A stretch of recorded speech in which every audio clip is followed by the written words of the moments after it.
حالانکہ ہونا کیا چاہیے؟ پہلا کام وَاسْتَعِینُوا بِالصَّبْرِ وَالصَّلَاةِ. پھر فرمایا ہم نے پھر ایک مرتبہ تجھ پر احسان کیا، یاد کرو وہ وقت جب کہ ہم نے تیری ماں کو اشارہ کیا، ایسا اشارہ جو وحی کے ذریعے سے کیا جاتا ہے کہ اس بچے کو صندوق میں رکھ دے اور صندوق کو دریا میں چھوڑ دے، دریا اسے ساحل پر پھینک دے گا اور اسے میرا دشمن اور اس بچے کا دشمن اٹھا لے گا. میں نے اپنی طرف سے تجھ پر محبت طاری کر دی، جیسے پیچھے ہم نے پڑھا نا کہ دلوں میں محبت ہے، سَيَجْعَلُ لَهُمُ الرَّحْمَنُ وُدًّا، یہ اللہ ڈالتا ہے. اور ایسا انتظام کیا کہ تو میری نگرانی میں پالا جائے. دشمن کے گھر پلے گا لیکن نگرانی میری ہوگی. اللہ اپنے کام کرتا ہے نا. ہمیں دیکھ کے لگ رہا ہوتا کہ ہائے وہ چیز گئی، لیکن اللہ کی نگرانی میں ہوتے. جب کبھی آپ کو اپنی اولاد کی طرف سے فکر ہو، جب کبھی پریشان ہو کہ پتہ نہیں کیا بنے گا، کبھی الگ کرنا پڑتا ہے ان کو، کبھی چھوڑنا پڑتا ہے، بڑے بھی ہو جائیں تو بچے ہی لگتے ہیں بچے. جب کبھی ان کا غم ستائے تو ہمیشہ یہی کیا کریں جو ام موسیٰ نے کیا تھا کہ اللہ کے حوالے کر دیا تھا اور اللہ نے بھی اس کو اپنے نگرانی میں لے لیا. تو آپ دیکھیں گے کہ آپ کی فکر ختم ہو جائیں گی. یاد رکھیے جب تک اولاد کا غم اور فکر اور پریشانی ختم نہیں ہوتی یا کم نہیں ہوتی، انسان کچھ کر نہیں سکتا. بہت اچھی اچھی ٹیلنٹڈ لڑکیاں ہوتی ہیں، ایک بچہ ہوتا ہے سارا کام بھول کے سب کچھ چھوڑ کے اسی کے اندر ہی فوکس کرتی ہیں، وہ ان کی زندگی کا محور و مرکز بن جاتا ہے. ٹھیک ہے بچوں کی تعلیم، تربیت، ان کو ان کا حق دینا سب ٹھیک ہے، لیکن اللہ کے بھی کچھ حقوق ہے، اللہ کے دوسرے بندوں کے بھی کچھ حقوق ہے. اللہ نے ہمیں کسی اور کام کے لیے بھی پیدا کیا ہے، تو بچے اس میں رکاوٹ تو نہیں ہونے چاہیے. یہ بچوں کا عذر بہانہ تو نہیں بنا لینا چاہیے.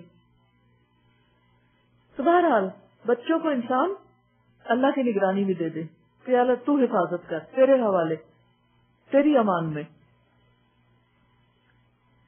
اور یاد رکھیے کہ جو اللہ کے حوالے کرتے ہیں نا، اپنی کوئی تدبیر اور اپنے پورے کام کر کے اس کے بعد یہ نہیں کہ لاپرواہی غفلت سے سستی کے مارے کا اللہ مجھ سے تو نہیں ہوتا تو ہی سنبھال لے ان کو. نہیں، اپنی ساری ذمہ داری پوری کرنے کے بعد بھی ہمیں فکر رہتا ہے، اس فکر اور ہم کو دور کرنے کے لیے کہ اب یہ تیرے حوالے، تو جانتا ہے میں نہیں جانتا. تو اس کا فائدہ پھر کیا ہوتا ہے کہ انسان اپنے اصل مقصد پہ زیادہ فوکس کر سکتا ہے. اور اللہ تعالیٰ بھی ایسے بندے کے گمان کو پھر توڑتا نہیں. اور یاد رکھیے اللہ کی نگرانی ہماری نگرانی سے بہت بہتر ہے. اس کی حفاظت ہماری حفاظت سے کہیں اعلیٰ ہے. اس کی تربیت ہماری تربیت سے کہیں بہترین ہے، تاکہ تو میری نگرانی میں پالا جائے. یاد کر جب کہ تیری بہن چل رہی تھی، پھر جا کر کہتی ہے میں تمہیں اس کا پتہ دوں جو اس بچے کی اچھی طرح پرورش کرے، کیونکہ موسیٰ کسی کا دودھ نہیں پی رہے تھے. اس طرح ہم نے تجھے پھر تیری ماں کے پاس پہنچا دیا تاکہ اس کی آنکھ کی ٹھنڈک رہے اور وہ رنجیدہ نہ ہو، غمگین نہ ہو. اور یہ بھی یاد کر کہ تو نے ایک شخص کو قتل کر دیا تھا، ہم نے تجھے اس پھندے سے نکالا اور تجھے مختلف آزمائشوں سے گزارا، جیسے ابراہیم علیہ السلام کو مختلف آزمائشوں سے گزارا، جیسے مریم علیہ السلام کو آزمائش سے گزارا، جیسے یوسف علیہ السلام کو آزمائشوں سے گزارا.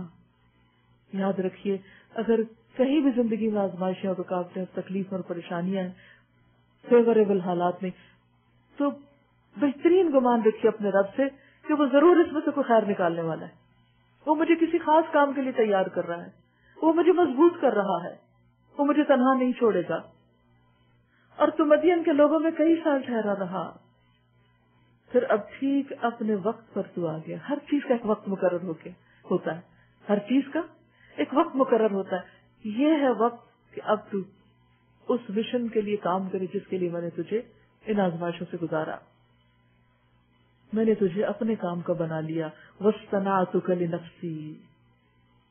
اس سے بڑی کوئی سعادت، یہ جملہ دل میں کھب جاتا ہے کہ کسی کو اللہ اپنے کام کے لیے چن لے اور اپنے کام کا بنا لے، گھڑ گھڑ کے، تپا کے، مشکلات سے گزار کے، این وہ فٹ ہو جائے. وَاصْطَنَعْتُكَ لِنَفْسِي. اذهب انت واخوك بآیاتی.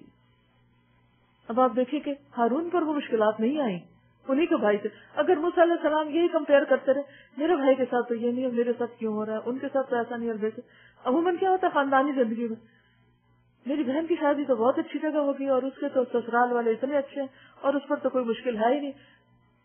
کچھ دن پہلے خاتون کا مجھے فون آیا تو اپنے شوہر کی شکایت کر رہی تھی. میں نے کہا کہ دیکھیے اس کو بہت بڑا مسئلہ نہ بنا ہے، زندگی میں اور بھی بہت کچھ کرنے والا تھا. وہ کئی دن سے ناراض تھی کہ میری طبیعت خراب ہے اور میرے شوہر نے مجھے نہیں پوچھا. میں نے کہا یہ کوئی it's not a big issue, اس سے بھی بڑے مسائل ہوتے ہیں زندگی، اس کو چھوڑ دے سوچنا. کہتی نہیں، میری بہنوں کے شوہر بہت اچھے ہیں اور وہ ان کا ہر خیال رکھتے ہیں، میرے شوہر مجھے نہیں پوچھتے، بس یہ چیز مجھے غم میں بھلاتی رہتی ہے. میں نے کہا آپ نے اپنے لیے خود ہی غم پالا ہوا ہے. اس کے معلوم نہیں کیا مسائل، اور ہر ایک کی اپنی نیچر ہوتی ہے. ہمیں سمجھ جانا چاہیے اس کی نیچر ایسے ہی ہے، بس ختم. انڈرسٹینڈ کر کے اور اپنا انسان اپنے آپ کو گلا ڈالے، مار ڈالے. وہاں آپ لوگوں کی پرسنالٹیز، نفسیات ان کے اندر کو نہیں تبدیل کر سکتے، اپنے آپ کو ایڈجسٹ کریں، ایڈجسٹمنٹ کریں. اینی وے، تو یہاں بھی آپ دیکھیے کہ اللہ سبحانہ وتعالیٰ نے موسیٰ علیہ السلام کو، جیسے ہیرے کی چمک اس وقت زیادہ ہوتی ہے جب اس کے کٹ زیادہ ہوتے ہیں، ہر طرف پھر چمک جاتی ہے اس کی. اور تو مدین کے لوگوں میں کئی سال ٹھہرا رہا، پھر اب ٹھیک اپنے وقت پر آ گیا. اے موسیٰ، میں نے تجھے اپنے کام کا بنا لیا. اللہ ہمیں بھی اپنے کام کا بنا لے. جا تو اور تیرا بھائی میری نشانیوں کے ساتھ، اور دیکھو تم میری یاد میں کمی نہ کرنا، میری یاد میں نہیں کمی کرنا. بعض اوقات ہم دین کا کام کرنے لگتے ہیں اور اللہ ہی کو بھول جاتے ہیں، اسی کے ذکر کو چھوڑ دیتے ہیں. پھر کیا ہوتا ہے؟ پھر فرسٹریشن ہوتی ہے کیونکہ شیطان پیچھے پڑ جاتا ہے.